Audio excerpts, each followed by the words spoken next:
Bảy hào nha.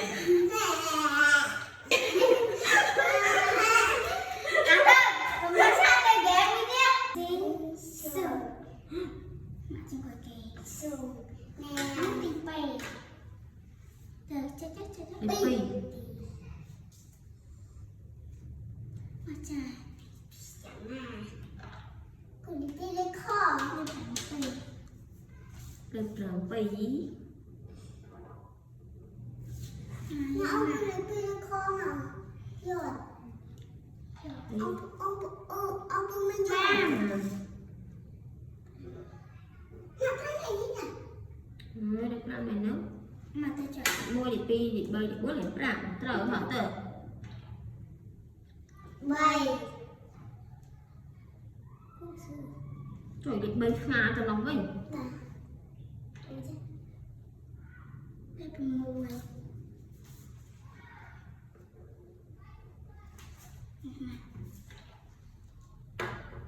Đây là bì.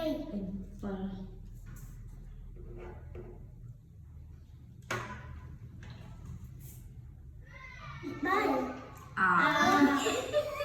Gì? Bì. Lấy vàng.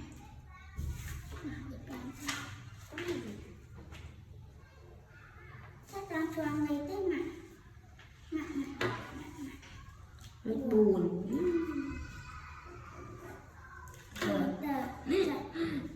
Từ từ spray rồi đây. Để làm. Làm vàng này. Lấy vàng. Hả? Bì. Bảo. Có hay này. Sao nó về tớ?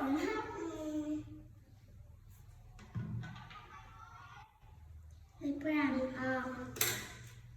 Anh định muốn lấy vàng mùi. Định mùi. Thế mà em không ăn được mấy cái trứng. Tỏ. Lấy pram hào. Bơi này. Bơi. Này, bơi.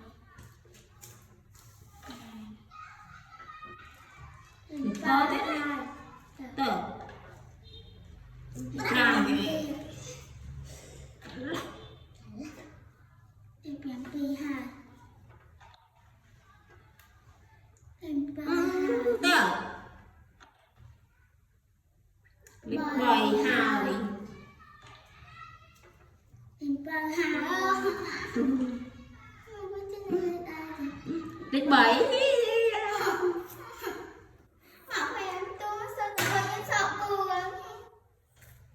Lịch buồn. Sao lên nè.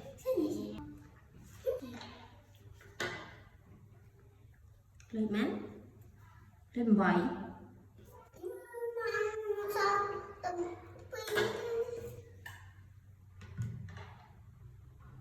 Lịch pram hào.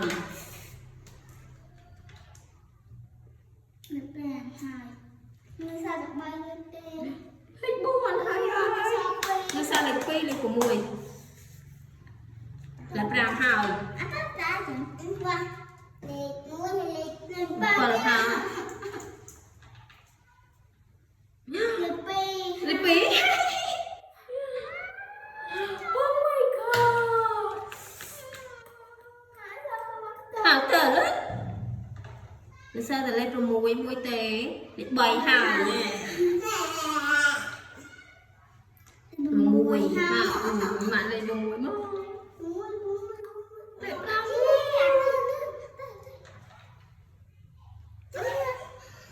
Lạc. Mùi. Một đầu. Lên bố môi. Tờ. Trái sao được bay lên tê? Lên bố mũi. Xem á. Nó. Xem lên nó. Sao tí hay lên vậy? Xem lên khai trong á. Thôi đi. Lịch bầy. Lên bố môi.